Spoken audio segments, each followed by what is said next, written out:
Hello, Facebook.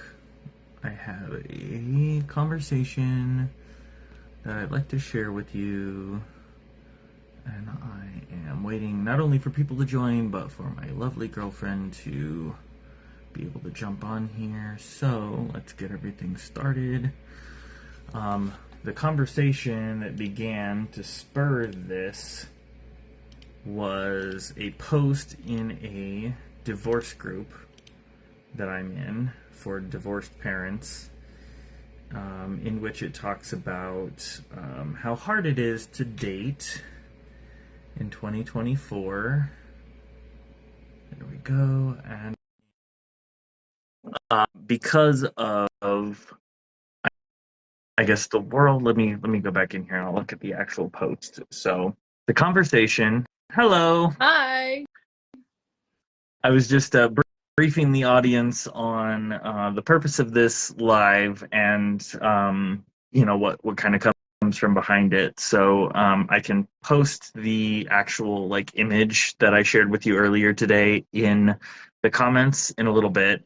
But essentially, it's a dating app conversation that happens between, I am assuming, a man and a woman. Which discusses essentially why the male in this particular conversation doesn't feel like he's a good match, going into things like the potential partner being a single mother. So I can read it if you think that's relevant, or I'll just post it in here and we can talk about it. What do you think? Yeah, read it. Why not? Okay. So the It's conversation, what's that? super on your face. Like I can't see your I whole face. I hate how this, I am straight in the middle of this on mine, and so how about that? Is that better? So it's Or is it worse? you're getting cut off. So you get if you go back from the camera a little Oh, bit so that it could see. all together? How about that? Is that better? Now it's cutting off your forehead. Okay, how about now? Is that better? No? That's better. Okay. But your whole Good. face is in the So, screen. so, so, so should I sit back all the way here? Is that better? Yeah, now point the camera down slightly. Okay, point the camera down. All right, are we good there? There Happy you with that? go. I can't tell what I see you just fine, so we'll just go with it. So anyway, the guy in this particular conversation says, "I just read your bio. I'm sorry, I don't think we're a good match." And then the woman responds, "Out of curiosity, which part made you determine that?" And then he goes on this rant. So bear with me. I'm reading his words, not mine. So don't assume that these are my thoughts. He says, "Single mother, so I will come second to children that aren't mine," which is totally understandable, by the way. Also, you have kids and you're 35, so you probably don't want any more, or even if you did, there's about a 70% chance that you can't. You're also an independent woman, so your career, yes, I tried my best to articulate the incorrect spelling of the word. Anyway, my nerdy side coming out. Anyway, you're an independent woman, so your career will come before me as well. Most likely not submissive. Have the same "I don't need a man, I want a man" mentality as all the other girls that let social construct brainwash them. When girls typically say that they are independent, they use that as an excuse for their bad behavior and masculine traits.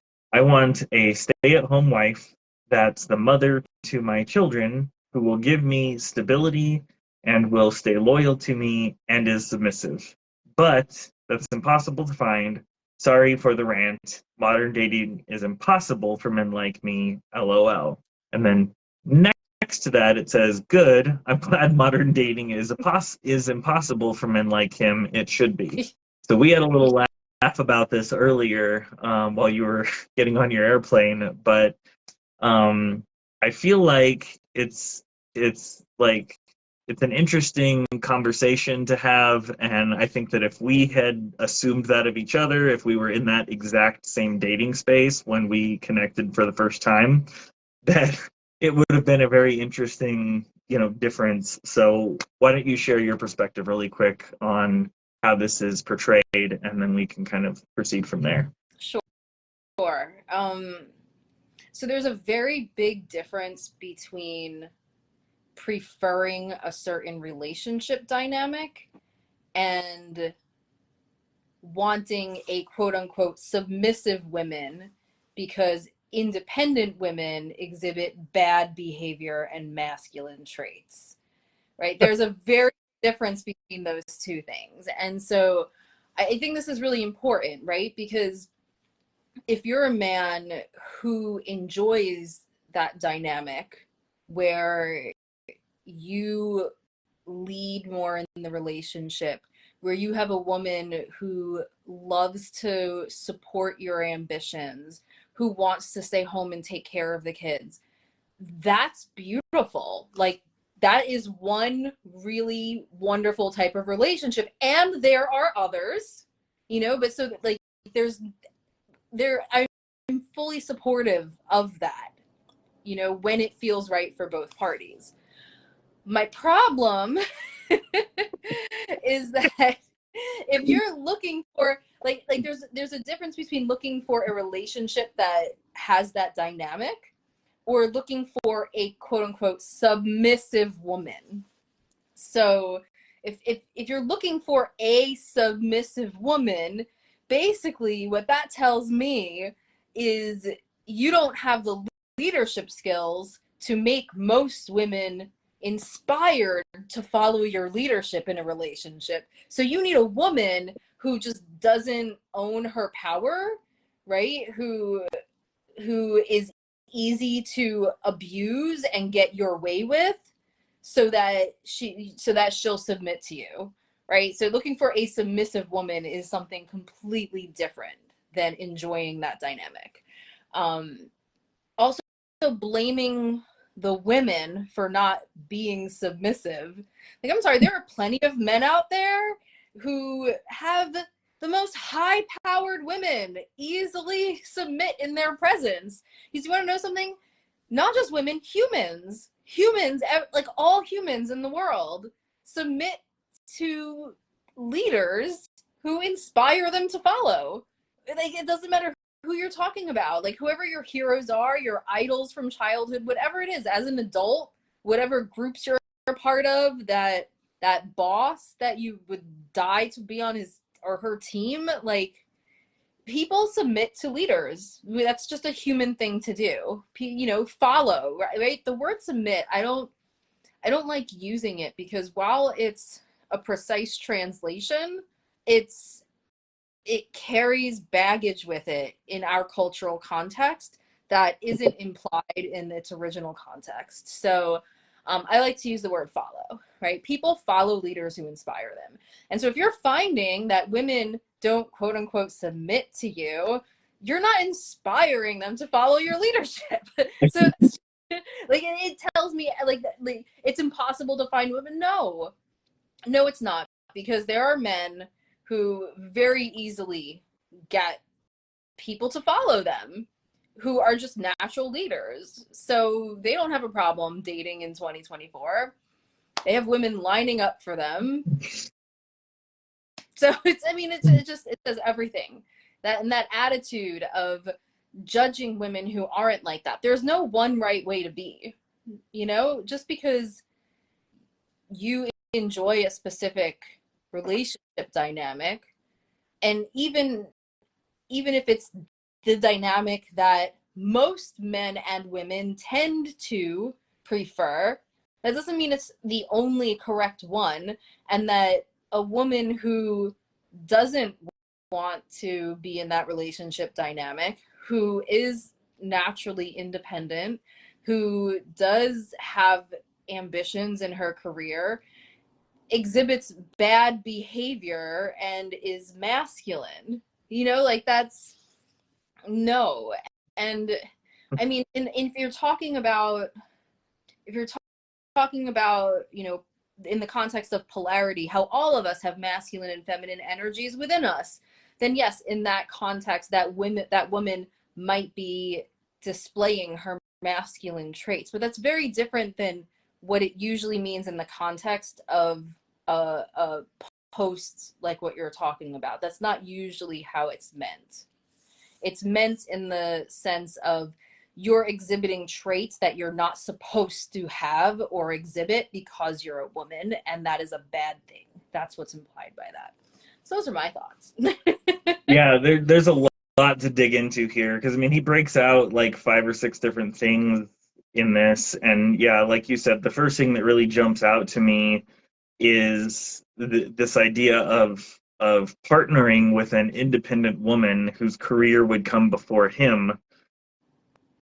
I don't know. I was in a relationship for a while, quite some time. I was married, where I had most of the responsibility when it came to financially supporting, the security, all those different aspects of our relationship.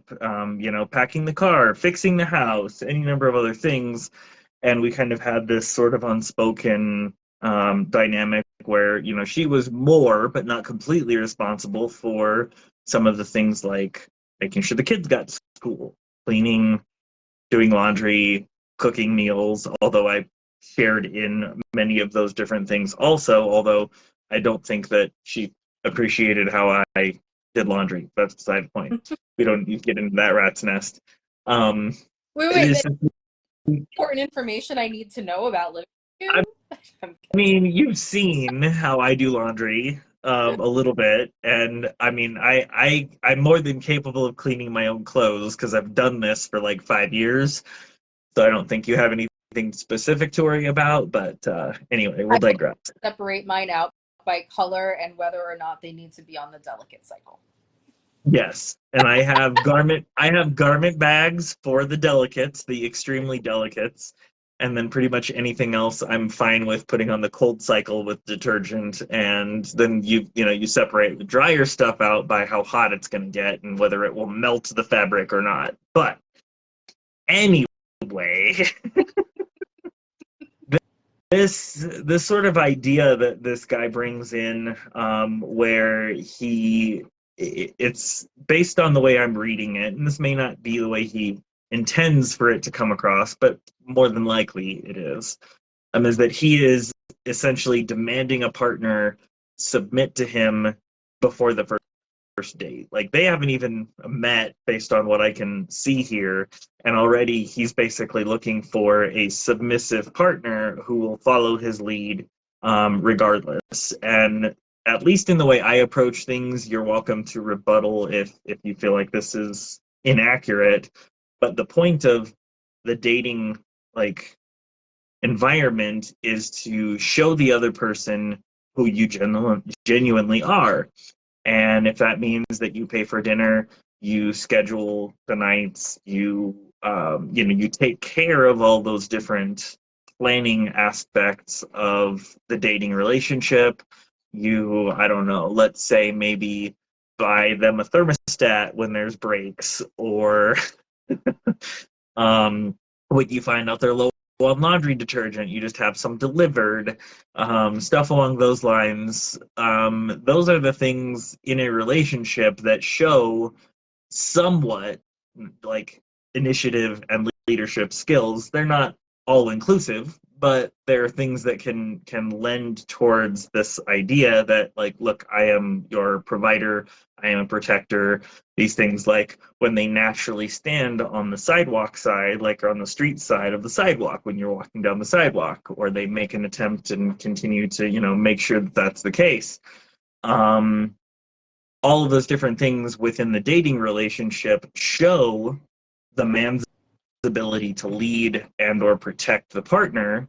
And before they've even gotten to this step, he's talking about looking for that or wanting that. And I don't think that it's healthy or safe for any woman, regardless of religious background or anything else, to just walk into this kind of dynamic expecting that he is going to lead in a healthy way without having seen it yet. So, I mean, if I was a woman, I'm going to try my best to step into the feminine here. My expectation of this would be before I am going to submit to this particular person, I expect to see at least, let's say, 5 things out of this. He's going to plan the first date. He's going to pay for the first date. He's going to either pick me up or schedule my ride or plan meeting me there or however that is in whatever terms. I mean, granted, our particular situation was significantly different than any of those particular aspects, but in the end, looking at it as provider, protector, like all of those different kind of pieces built in to one individual human, there's a big difference between I expect you to submit and I'm going to create the space where you want to or you feel safe to submit. And then, like there's this idea that masculine traits are bad behavior or I don't know. Like I think personally that was one of the things that I was inspired by with you was that look, this person when we first started talking and communicating, this woman is going to be one that pushes me, and that's what I want. I don't want to just be sitting here stagnant. I want someone who is going to not just see where I am in terms of my masculinity, my ability to provide and protect my family, but push me because I'm not happy just where I'm at. I'm not saying that I have to be up here, but I want to progress. And that is not something that most men are capable of in a situation like he's looking at where you want a submissive partner. You need to have someone who's capable of being independent and not needing you so that they can actively push you when necessary to get you inspired to be your best masculine self as well. And based on what he's looking at, he wants to be a man-child who has a woman that maybe does his laundry and fixes him food while he plays video games and works at, I don't know, some dead end job probably. I mean, who knows? It doesn't sound like he's very interested in what like in what she wants. You know, like it's so him centered, and I mean, he's talking about what he wants, so I guess in that context, it's appropriate for it to be more him centered. Hey, Amanda, and Melody, Evelyn, thanks for popping in. You know, in Yeah, that, there's quite a few people that jumped in. Thanks, guys, for watching. yeah, and feel free to join the conversation in the comments. You know, it's reasonable for it to be more him centered, but the way he phrases it, right? You know, like I want a woman who shares this vision would be another way of saying it. Yeah. I want a woman who stays home and takes care of my kids and is submissive. Like just it is submissive really gets me, you know? Not I want a woman who enjoys relaxing and letting me lead our family, supporting me in leading our family. Like there are other ways to phrase it that I think would feel a lot less cringy to me and convey that he's looking for compatibility instead of just someone who owns her power so little that she's willing to do what he wants. Yeah. Definitely not something that I'm interested in personally, but I don't know. Maybe there are some women out there who would prefer to have that kind of relationship dynamic. I don't know. But Yeah, I mean, thing to each their own, you know, but the way this is worded, it gives me the feeling that this wouldn't be a healthy relationship dynamic where he's leading with the best interests of both of them in mind as she sees it too, you know? Um what I mean by that is there's a difference from between leading that way or leading in the sense of, well, I'm going to decide what's best for you. You don't know what's best for you. I know what's best for you. I'm going to tell you what's best for you. Your feelings aren't valid. You're just, you know, you don't know as much. Like gaslighty. It doesn't sound like this would be a healthy.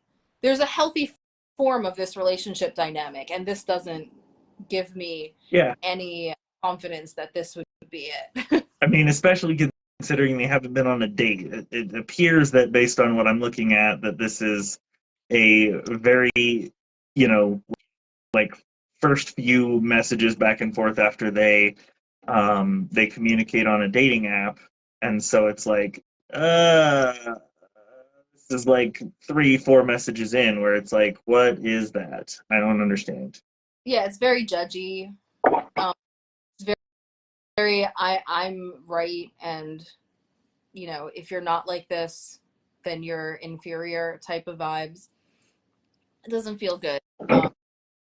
So And Nicole, Amanda commented on here. I always want to deeper I'm assuming understand the why that goes with the desire for a woman who is submissive. mm-hmm. And it sounds like, is that from a man's perspective, like why you would want a woman like that, Amanda? Or is that a question for a woman why they would look for a man who is looking for that? I'm not sure I'm understanding.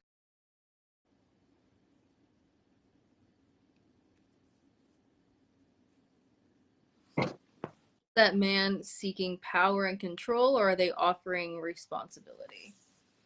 Yeah, well, in this particular case, it sounds like what he's offering is extremely limited, because his message back talks about basically what he wants. It sounds like he wants his own kids.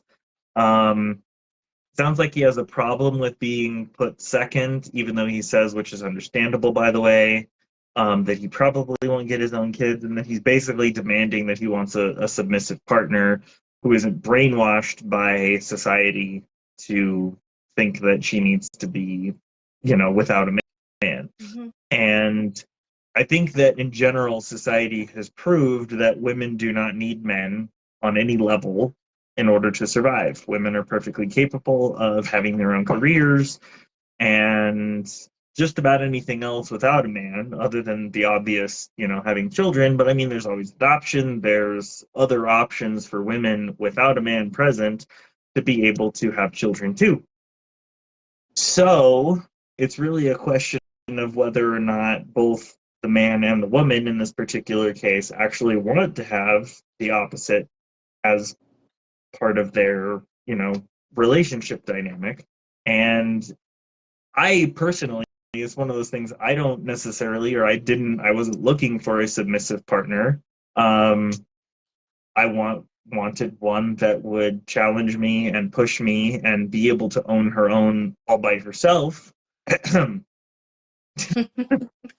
um, because I mean, wearing the pants and being completely responsible for all of the different things, whether it's financial, the home, like everything else, is a lot of responsibility. But the main thing that I was looking for is one that would be my teammate and not one that would actively help tank or crash all of the things that we were working on trying to potentially build together. And I think that's the bigger difference, at least at face value, when it comes to that. I want someone to build with and someone to push me where I can push her, but we have this healthy respect between the two of us, knowing when it's appropriate to do that and when it's appropriate to just rest and sit and relax in our space and admire what we've built together, not needing to keep pushing. So that's my own frame on the idea, but like having a submissive partner, it's not about so much her like giving in to everything that I want, because I definitely want her feedback. But when it comes to like the end of the day, especially if there's a very, very significant piece of the future laying in the balance, I'm going to go for my partner for her feedback before I make the ultimate choice, unless it's life or death. And then I'm going to use my best judgment, but my partner should respect me enough and understand that I'm going to do my best to make the right decision under that circumstance. And it doesn't sound like the gentleman in this particular post has the ability to even think about what that is or looks like, because it's all about him. Yeah, Amanda, I think you hit the nail on the head. power and control versus offering responsibility. And based on this post, which I know Casey's going to put in the comments if it's not there already. That's I'm exactly. struggling with that. I don't know what's going on with it, but it won't let me throw it in there. I don't know why. No worries. We'll figure it out eventually. Right with it, because while it's it's hard to judge based on one message, there's enough hinted at in this message to make me fairly confident that it's the power and control.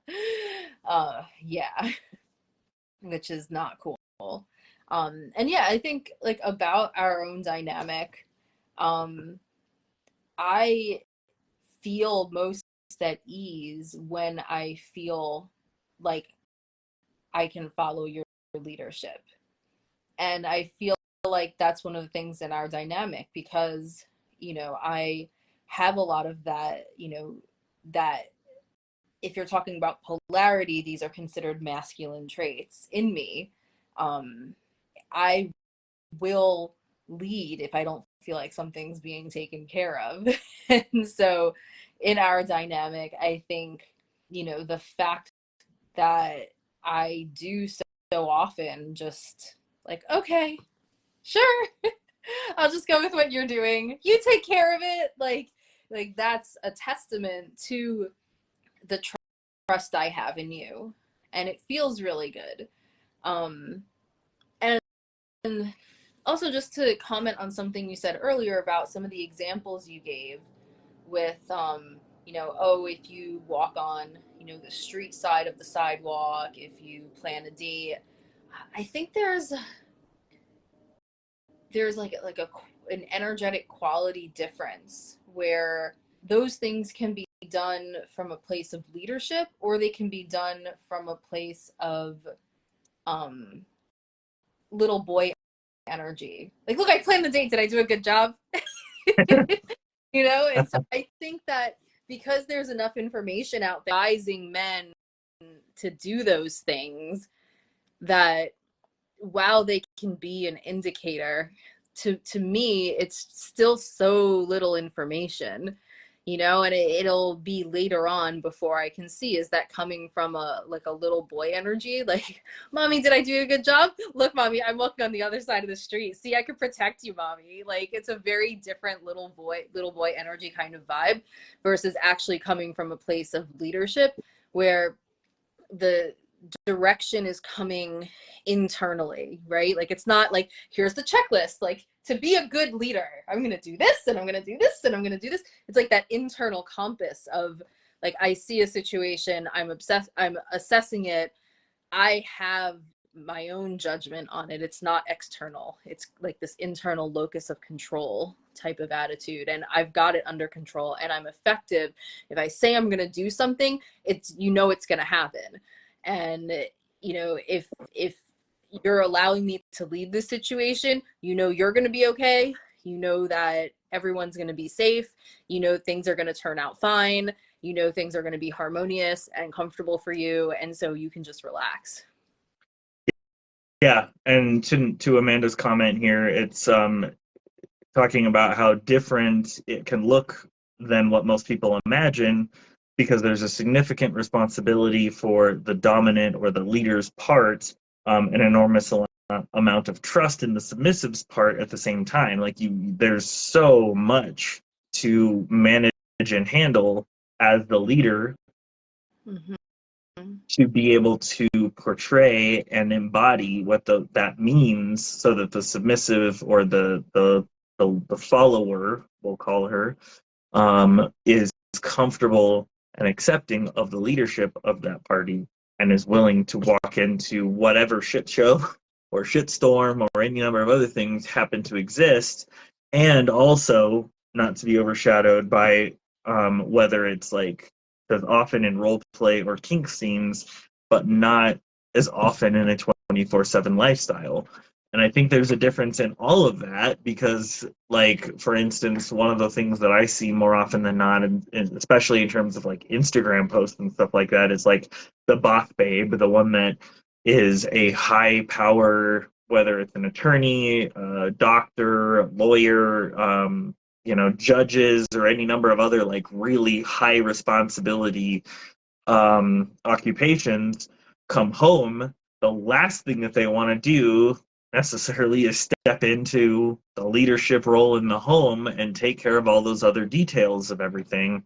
Not that they're incapable of it, but being able to go out into the world and and have their leadership respected and expected from their colleagues, and then to come home and just be able to relax into whatever else. And granted, I'm sure that it's the same for some men, where whether they're an attorney or a CEO or whatever their actual day job is, it's not necessarily just about the sex life or role playing these particular things.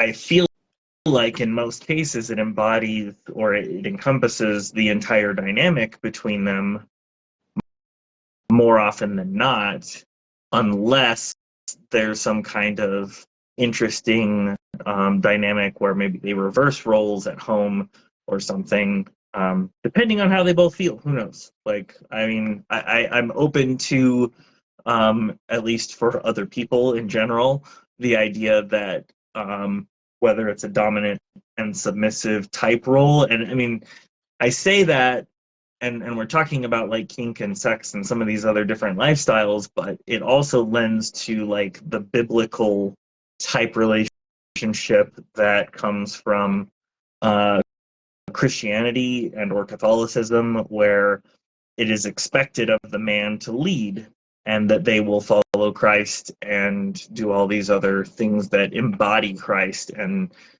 God, or that type of lifestyle, and the woman is expected to follow his lead as a role within that construct. And I don't think that it has to be just talked about in that frame or outside of religion in general, because you can have a spiritual couple where the woman finds peace and like relaxation within the man's leadership, regardless of whether specifically Christianity or God or any of those other things are included or not. So it's across the board. It's not any one particular dynamic or lifestyle or anything else, just so we're clear. While the Bible may suggest that that's the appropriate role, it doesn't specifically have to be in all cases. Yeah.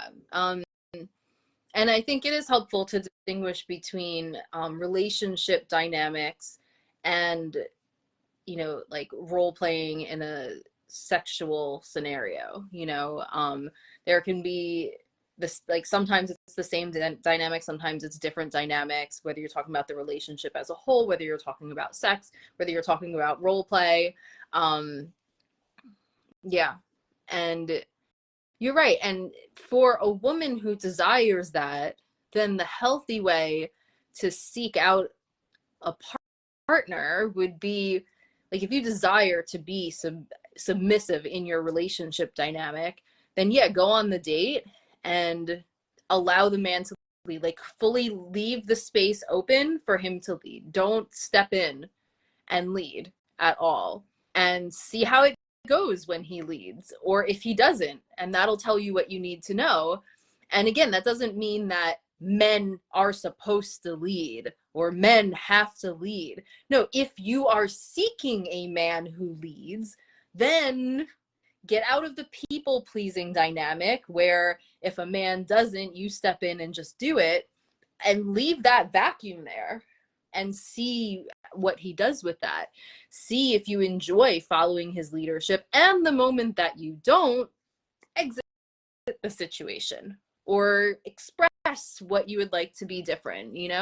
If it's a small thing like, oh, he wants to go to a steakhouse and I'm vegan, then like, then it's just, oh, actually I would really love to have a vegan meal, right? It doesn't have to be like, oh, you eat meat. Like, It doesn't have to be, but I would say that in general, for most people, either you are, vegan or not vegan.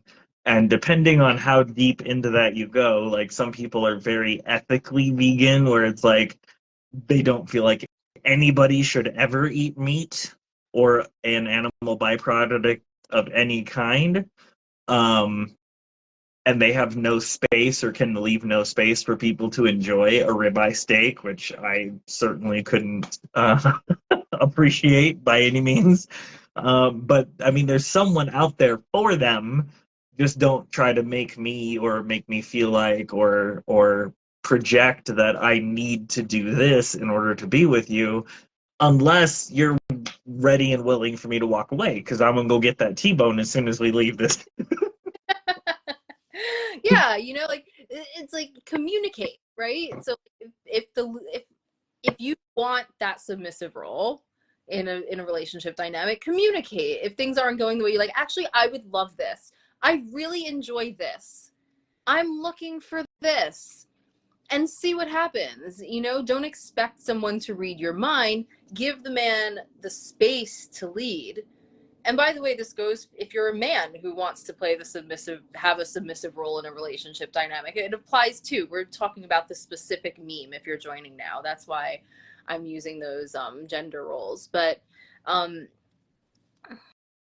yeah, and then the key thing is to walk away when it gets to a certain point, right? So like little things like that you communicate, but if it's like, oh my God, when this man leads, I feel very unsafe. I feel like he's driving like a maniac. I can get into a car crash. I feel like he's acting in a way that is really like rude and goes against my values when we're around other people. Like if it's something like that, He's then spending outside of his means. There's no way he can afford this on whatever salary he's making. Like some of those different. that would be kind of hard to judge on a first date. You never Yeah, know. for a first date, but I mean, Eventually, yeah, eventually that would be like if you feel unsafe in whatever way, like if something's not right, like definitely don't be submissive. Just exit the situation. yeah, You know? yeah, or initiate the conversation that says, like, I mean, we've had a few different conversations where we've talked about how different parts of like my home life in general has made you feel uncomfortable because it felt like I was in transition, because I was. I mean, I am not that far outside of being divorced, where it's kind of an intermittent transitionary phase where I went from a 4-bedroom house to a 1-bedroom apartment because I really wasn't sure exactly how the bills and everything were going to unfold, and I was siding with a conservative, I can afford this and it won't put me under over the foreseeable future in terms of like my financial situation, which on some level is commendable and understandable. But that doesn't mean that every partner that I might be interested in is going to want to join me in that conservative under I don't know, how would you describe that in a transitionary long term conservatively spending, I don't know, lifestyle of whatever. How about you kind of discuss that from what you saw or how you felt? Because like it wasn't like I didn't have a place of my own. I had beds. We weren't living on the on the floor, dirt, and in a tent in the middle of the wilderness or like any of those things. But there was a significant difference between your place, obviously in New York, and my place here when we first met. Yeah, and so a couple of things about that conversation topic. One of them is that wouldn't be for me a first date topic, right? So when I'm talking about something that makes you feel unsafe in those early stages, like I'm not gonna, if I'm feeling like I don't want to follow this man's leadership on a first, second, third date, like early on like that, I'm just not going to seek out a second date. I'm not going to try to work through it. Again, minor things like, oh, like this is overall going well, but I want to communicate that I have this desire or this need. 100%, 100%. But if there's a significant, concern in those early stages, I'm just going to feel like I don't want to pursue a second date. So that conversation with us happened like well into knowing each other, when it was like, wow, this is going really well. I see a lot of compatibility. This guy could be the one. And I know that I wouldn't feel good living this way. And so it came from a place of, here's how I'm comfortable living, and not a judgment of the decisions you had made. And when I communicated it, it was still very much like, I understand you're in transition right now. And for me to feel comfortable progressing our relationship past a certain point, I'll have to see you building a life that I want to step into.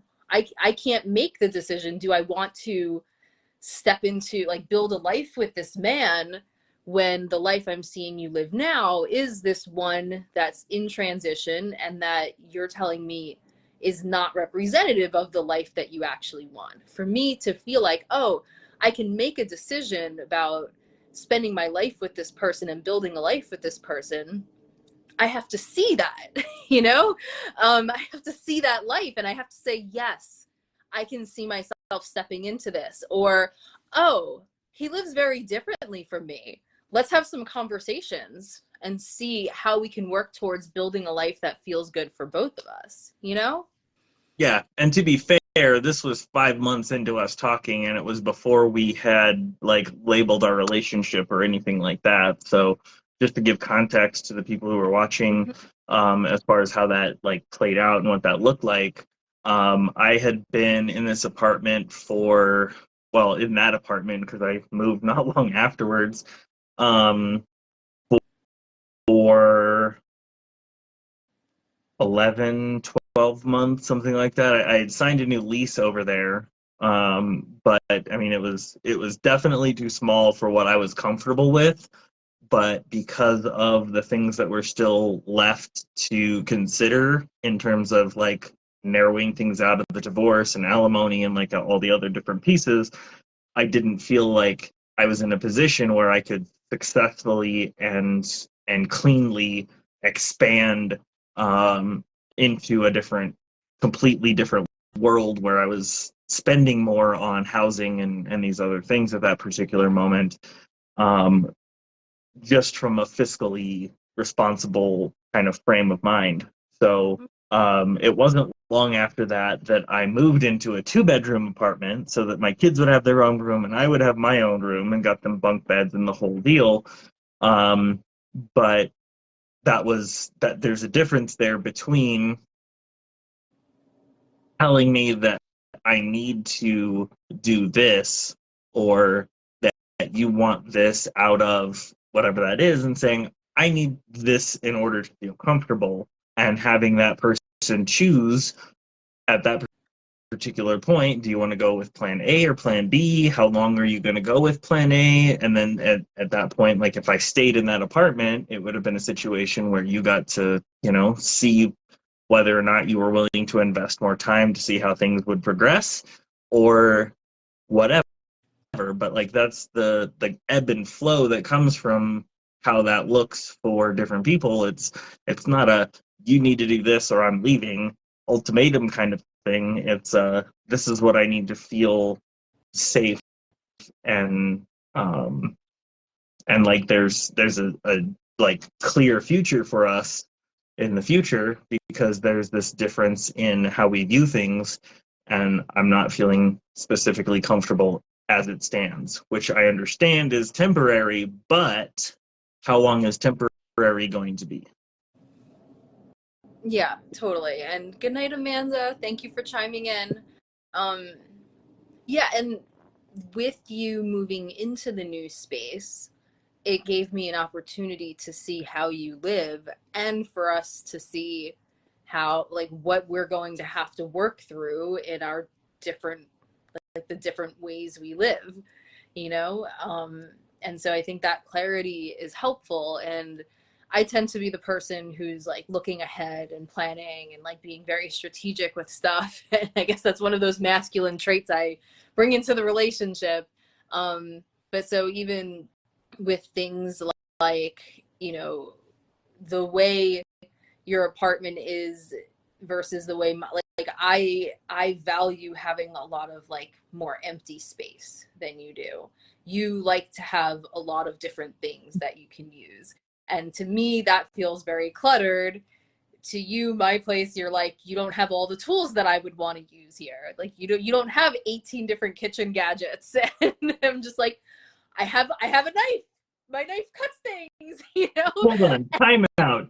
Did you just say 18 kitchen gadgets? Because let's face it. 18 gadgets where I would have one. You have 18. Okay, first off, it's 50. Do not downsize the collection of useless crap that I have from Pampered Chef on Facebook Live. Okay, I have so many useless things that I bought from Pampered Chef while I was a consultant. Yes. That it would make some people blush. Okay. Yeah, you have so many. I will in a take full credit for all of my useless Pampered Chef shit. Okay. Yeah, I have like four times the kitchen appliances and gadgets and stuff in a kitchen half the size as I do, and yeah, so it's like things like that, you know, like we're gonna have to think about building a home where I can have the spaciousness that I value, you know, and the simplicity and the lack of like what feels cluttered to me, but it's sort of like more like empty spaces, empty surfaces, like very simple, like minimalist kind of space. And then you having all of these different tools that make your life feel better and easier. Like we're going to have to work that out. And I wouldn't have been able to like gain clarity on that until I saw you move into your new space and I could see, oh, this is what your life looks like, or like those little habits. Whereas for you, it's like things are out. They are out in the open and you can just grab them and you'll grab it here and you'll use it and then you put it down over here. And I don't know why you put it down over here if you could just put it right back over there, but you just put it down over here. Because it's like, okay. Dirty. Because when I used it, it's now dirty. It doesn't go back in the thing where it came out of. Salt and the spices. I didn't leave those on the counter. Yeah, because I handed them to you, and then you shook it onto the meat, and then I was on this side. I handed it to you. You took it, you shook it onto me, and then you put it down over here, and I'm like, I could just put it. But okay, sure. But so like that's one of those like little like things we do differently. You have everything out where you can just grab it, and since I like the empty spaces stuff, I put it back. Okay. And so like just like did we or did we not have more chicken to cook? So if we were going to cook more chicken later. So if I had to put it back in the cabinet, then I would have had to pull it back out of the cabinet to use again. Whereas if I leave it on the counter, it's easier to grab, and then I only have to put it back once. True. Like the sea salt I put back the next day. I don't have you're talking about Celtic sea salt? Yes, the Celtic sea salt. But like those are those like little quirky things that we just do differently, and I like seeing you in your own space helps me to see those things where I can be like, hey, I've noticed that this is one way we live differently. Can we think about this as we think about merging spaces and families together, you know? Yeah. I think it's important to understand that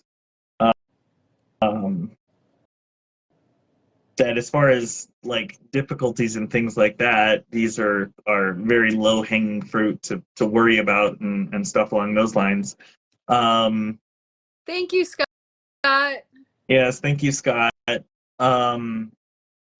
one of those things where it's like, is this going to be some kind of a deal breaker? For some people, like they may be OCD enough about their space where they can't handle that. But it's worth a conversation to understand. Do you do this for a particular reason, or is it just because you don't feel like putting it back right this exact moment? And you know, like yeah, either way is fine. It doesn't have anything to do with either way, but like having the conversation so that one person doesn't get severely annoyed by something that's really, really not important, um, it leads to a lot of other things. But in terms of like communicating what's necessary to make the long game work, I mean, this particular meme that we started with talking about was pre first date kind of situation. And I think the other part of it is if his expectation is that he is going to find a partner who is willing to submit on the first date, he's looking for an unhealthy partner as well. Because I don't believe that there is any person who is going to be willing to submit to their masculine partner or whoever in that particular frame that soon after meeting. That's crazy to think Yeah. that you could know someone well enough to be ready and willing to do that. I think in our society in general, everything moves too fast. And one of the reasons that our relationship and our dynamic has been able to kind of slowly grow the way that it has is because of the distance. Now, granted, it sucks. I hate that there's 2,000 miles in between us. And at the same time, it has forced us to play everything slow and meticulous and mindful and thoughtful throughout the entire thing. Because we'd known each other for 8 months before we decided to call it a relationship, even though it probably could have been called that a little bit before then. But in general, like 8 months of basically dating, no exclusivity, no any, number of other things that would be traditionally involved in that amount of time. Whereas I don't know how many times in that group that we met in and that this meme was in, where people are starting to be exclusive in less than a month. And it's just like, how could you possibly know what you need to know about this person, even if you live across the street from them? How could you possibly know that much about a person in a month or So in I think 2 months even? Like, that is so crazy to me. there are two parts to that. So first, just to comment on what you said about submission and like that unhealthy version of it.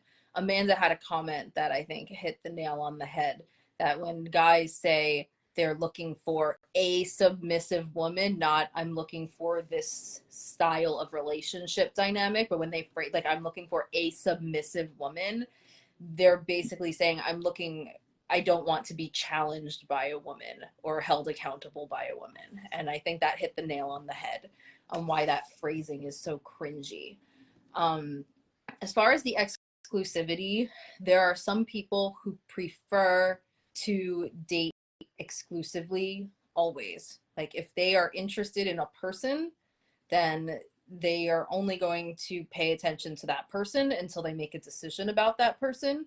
And then if it's not a match, they'll consider moving on to the next person. And some people who prefer to date that way prefer that the person they're dating is also aligned in that way. And so like that's fine. That's a totally valid preference. For most people, I feel like exclusivity means something. It means that I am confident enough that you are a, a good match for me, that I am willing to take myself off the dating market and put all of my energy and attention towards you and towards building this new budding relationship and making it work. And that's where like that meaning of it coming in less than a month is where it's usually not actually the best idea. Are there cases, I know a couple that got engaged at 3 months and it's been years now. They have a child together. They're totally happy. And they were like, you know what? We both just had enough experience and knew what we wanted. And it was just very clear this was it. And I'm like, you know what? That's awesome. Great for you. There are exceptions to every rule.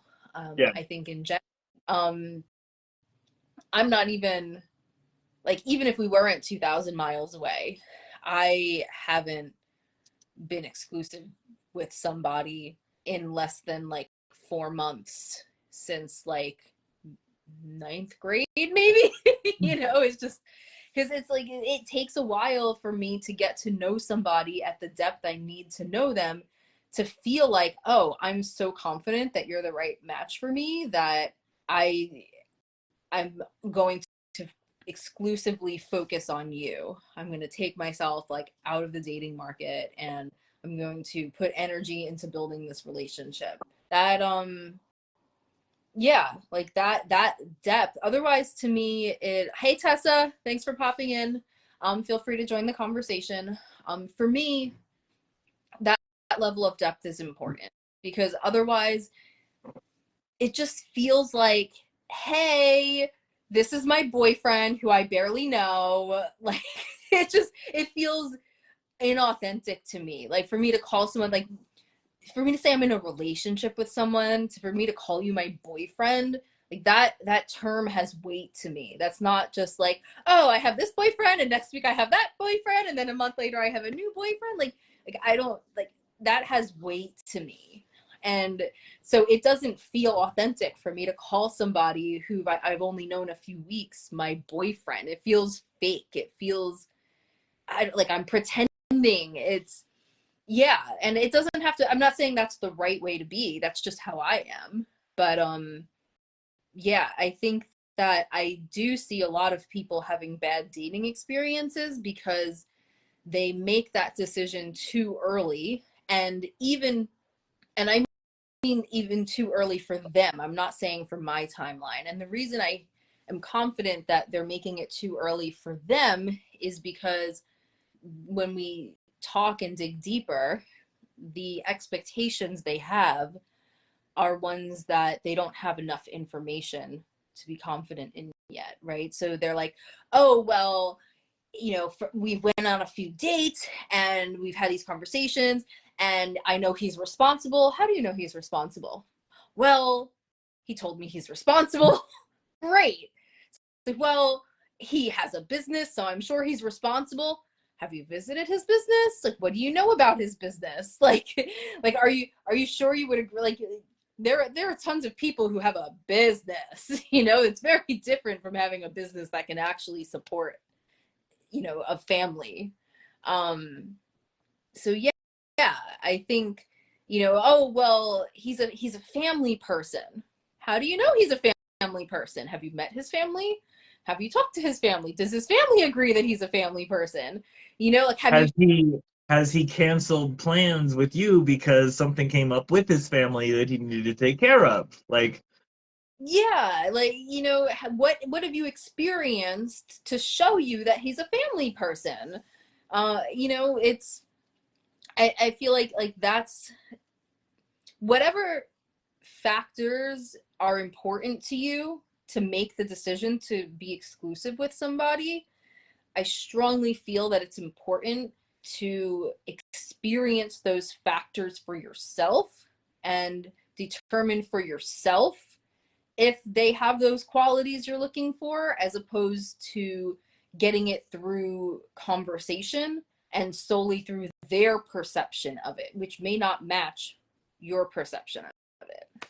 yeah, for sure. Because I think going back to the original post, when we talk about a man looking for a submissive partner versus, it's a typical thing that obviously you and I have seen in the dating group or in the divorce group and in general throughout the internet, a dominant masculine presence, person, figure, whoever, is not typically 99.9% of the time going to go out there broadcasting that they are a dominant leader, XYZ, whatever. Mm-hmm.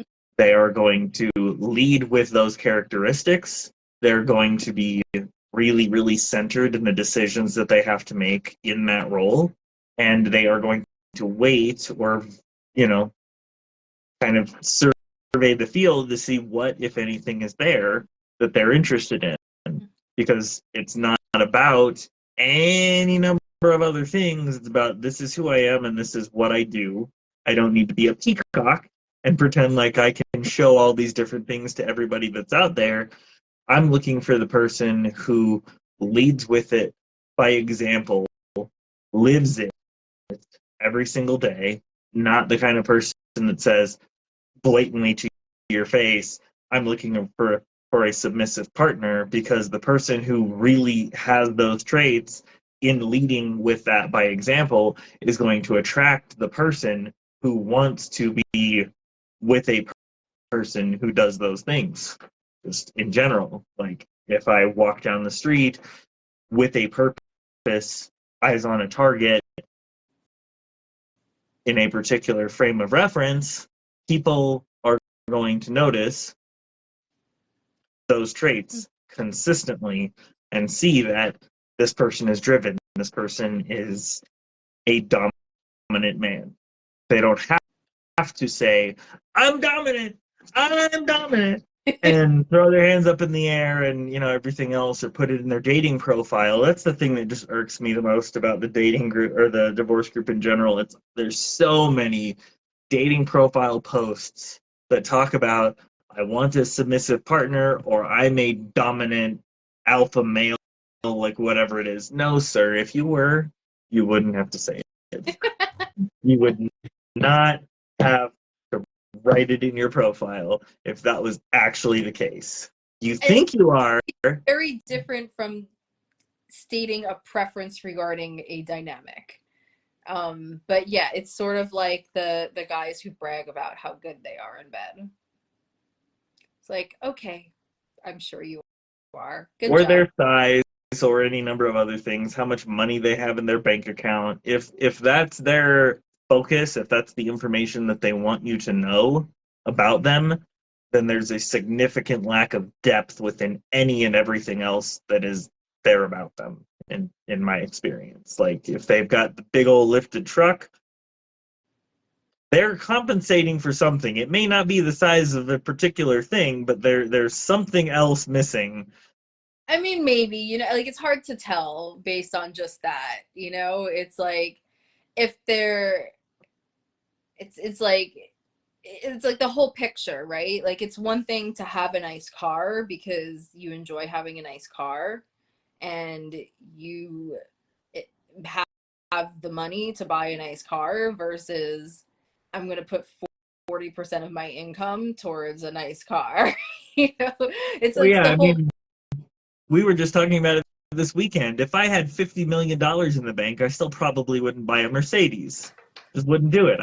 I have no interest in a Mercedes. I've seen some really nice Mercedes. I just don't necessarily care about it. I might buy a truck so that we could, tow around a camper or something like that on road trips and stuff along those lines. But until I see that we're in a frame or a stage of our lives together that we need to have that, it's the last thing on my mind. I need a car right now that gets me from A to B reliably, and be in a situation where if it happens to break down, I can replace it quickly with another reliable vehicle in the meantime. Would I like to have a Tesla? Sure. Would I like to have a hybrid Camry? Sure. Would I like to have a few other cars that just have more space and would be equally as fuel efficient and any number of things? Sure. Right now, the bumper's falling off of my 2012 car, but it gets me from A to B, and I'm, a few months from being able to, consider whether or not it's the time to upgrade a little bit. But I'm still not going to get something stupid where, like, if I have $200,000 in the bank, I'm going to spend $60,000 on a Mercedes. It's not going to happen. It's totally the whole picture. And if someone's dream car, like people value different things. I don't usually judge based on one factor like that, but when you take the whole picture into account, a lot of times it can be, like you said, very obvious if some of those peacocky things are from a total lack of depth and like a faking it type of energy.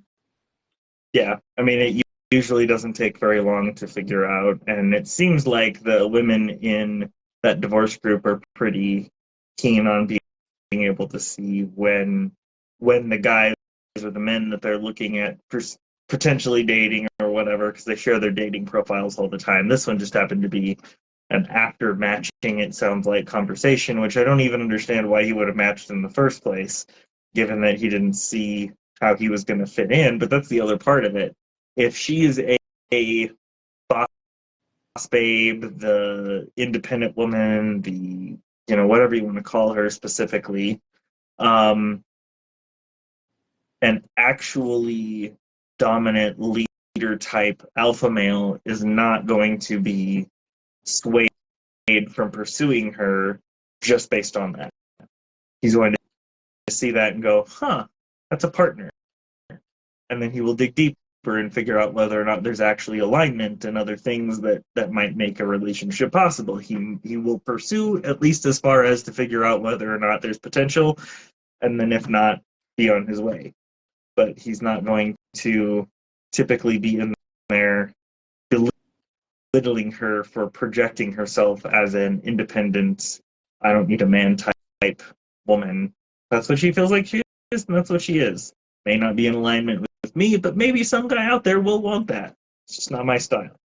Yeah, I think it depends. I think it depends sometimes. There are men who prefer a woman who want more of a stay-at-home wife, and I think that's totally okay. And so they might be put off by a woman who's ambitious in her career, who literally is a boss, and that's fine. And I think some men, with the intensity with which they pursue their career, it's helpful for them to have a partner who supports them in their career instead of having their own career. And again, if they're looking for someone for whom that's aligned, totally fine. Totally fine. So I think there could be some cases where a healthy masculine man would see more of that, high-powered career woman, and feel like that's not aligned for him, and that's okay. Yeah, but I think he's going to investigate it a little bit. Be like, which one of these am I getting? If that's what I'm attracted to. Figure it out and then decide from there. Yeah, I mean, the guy in this particular picture was turned off before he even met her because she described herself that way in her dating profile. Yeah, I think a lot of guys are turned off when women describe themselves as independent boss babes. For a lot of, but and I wouldn't specifically for myself put off meeting someone if I was on the dating market and interested in, if that's the way she wants to portray herself. Okay, fine, let's go on a date, let's have a conversation, and let's see how things feel. And if you use the term boss babe, that's similar to what you were saying, using the term alpha male. It's let other people be the judge of that. Yeah. Independent, I feel like, I don't know, I am very independent, as you know, and I feel like that comes up in certain contexts, but that's not what I would put in a dating profile, I feel like that's something that people find out about me, or if people ask, I'll be honest about it, but yeah, it's I guess it's fine to put it in a dating profile, but it can come off a little bit, like you said, like the alpha male kind of vibe, Yeah. I mean, it depends on how they want to describe themselves, and I wouldn't specifically tell a person, man or woman, what they should or shouldn't put in their dating profile. But knowing that there are going to be people who view it in a particular light without having met them and everything else, maybe in a lot of cases, it seems like it's one of those things that they're attempting to weed people out. Because if you're not secure enough in your own ability to provide or whatever, you're less likely to try to even match with them in the first place if that's the way they describe themselves. Granted, you may also lose out on plenty of those leader type actual alpha males at the same time because they don't have time for someone who maybe feel like they need to buff their ego up a little bit on a dating profile. Who knows? There's all kinds of different things out there in terms of like how it can look and how people will perceive it. But in general, in this particular case, I think we're pretty clear on the fact that the guy was exhibiting a lot of little boy energy and expecting a lot for a first date out of a partner. Cringy abuser energy. Yeah, for sure. So, I mean, I'm glad that, I mean, it seems like she probably, hopefully passed on it. She was interested in finding out why, which is her right. And, you know, I guess on some level, luckily, he shared his thoughts on it, but it certainly shouldn't deter her from whatever she had in her dating profile that gave that impression to start with. It's not her job to, you know, cater to his ego or anything else, or any other man's ego for that matter. But it certainly does lend to the difficulties of dating in 2024. And man, did I luck the hell out. I got pretty lucky too. Not everybody ends up having that kind of connection based on a random Facebook message and random comments in a divorce group. But maybe some other people will have the same luck. It seems like, based on some of the posts that I've seen, that people are at least open, interested in starting to see what that looks like. But hopefully they're being equally as careful and tentative and not just diving into things like some people have been known to do in the past. Yeah, it's interesting because a few people have asked questions like, "Oh, you guys are like how did you make it work?" And it was like, if you're meeting a guy from that distance and you've spent like say a week in the same city and you're like, oh my god, this person's amazing, how do I make it work? It's like that's not the question I would ask in that situation. And so if you're asking me how I made it work, it's by not thinking about making it work after I met this awesome guy for a few days. It was like at that point, my mindset wasn't how do I make it work? It was, oh, that was really nice. Maybe we'll get to see each other again sometime. Like, you know? Yeah. But again, it goes back to like how much information did I have? I only had enough information to know that I would love to see you again sometime. And then because we're 2,000 miles apart, and because while we had a lot of, you know, deep conversations, there was limited opportunity for me to experience for myself the things that are important for me to know about you in order to want to progress. Then it took several months. And then it was like, oh, I feel like this guy is my boyfriend. And then at that point, it was like, I guess we could start calling each other that. I guess we could say it feels like we're in a relationship. I guess we might as well label it that, because that's what this effectively is. And then from that point, it became, how do I make this work? So it was like a lot before it got to the how do I make, like in those beginning stages, like, we just met each other, how do I make it work? I don't have a good answer for that. You don't. You just keep seeing what happens and let things happen the way they're going to. You don't put pressure on yourself or each other. You figure out, is this person really committed to this experience that we're having? And after, I don't know, what was it, 5 or 6 flights to New York and 2 back, I was like, this person's really important, not only to me, but to my kids and to my long-term growth and mental health and like all these other different aspects of our lives. Yeah, we should really not let this just go. Yeah, it was like, it's not like I never asked you to be exclusive. It was more like, huh, I'm putting so much energy into talking with this guy every night and scheduling these monthly visits, and I'm not even really interested in going on a date with anyone else. I'd rather pour it into this person. So I guess we're exclusive, you know? And it, Yeah, it was the most non exclusively exclusive conversation and relationship start of ever all time.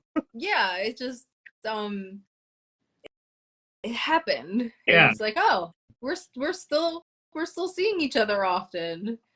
And now you've like met my family and I've met some of your family. Yeah. Yeah.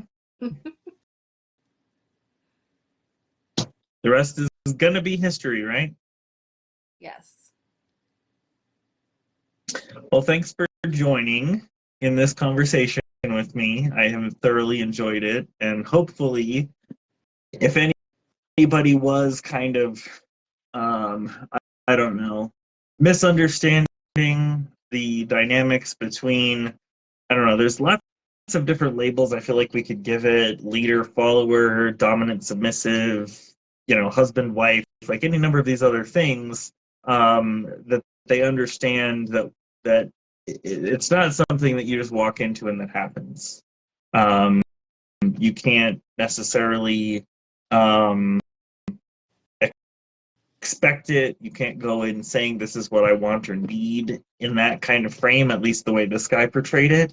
It's more one of those things that if it is part of who you are as an individual, then as a couple, it will naturally flow between the two of you. And I feel like that's really where ours kind of happened. We had discussed different things about our thoughts on dating or how our marriages had gone, different things, but it wasn't until we were actually physically in each other's space, seeing how we acted in different situations, where those things started to kind of pan out. Like you talked about, like, well, I don't want to do this, I don't want to lead in that realm, I'm going to leave this space for him to decide whether he's going to lead this or what's going to happen. um,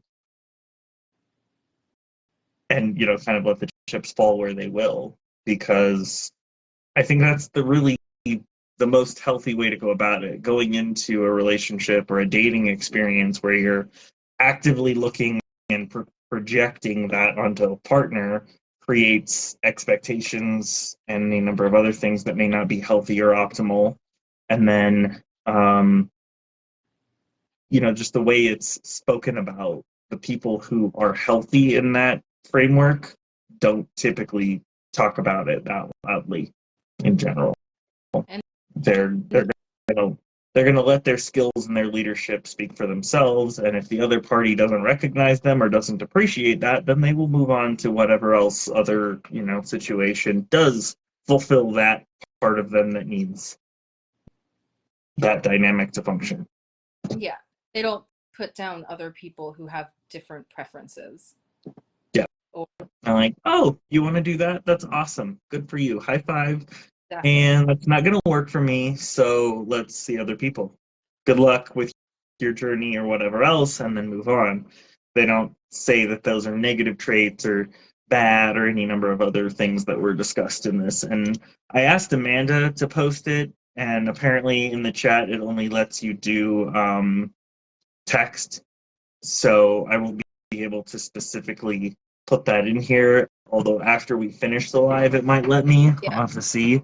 But if anybody's interested, and if you've watched this far, let me know, and I will be happy to send you the meme itself. And maybe if we have these regularly, like starting next Wednesday, I will put it up on my page somewhere and like pin it or something. Whatever it is that, like, the topic that we're going to talk about, so that it's there, and then we can direct them to that while we're in the live. That will probably be one of the cleaner ways to go about it. But any final thoughts?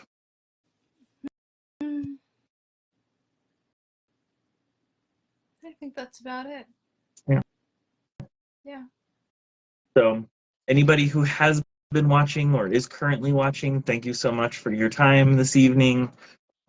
We appreciate you tuning in to hear our spiel on this particular not only relationship dynamic, but the way it kind of worked out. And again, if you're interested in seeing what we're actually referring to through this conversation, message me or Nicole, and we'll be happy to send it to you as well.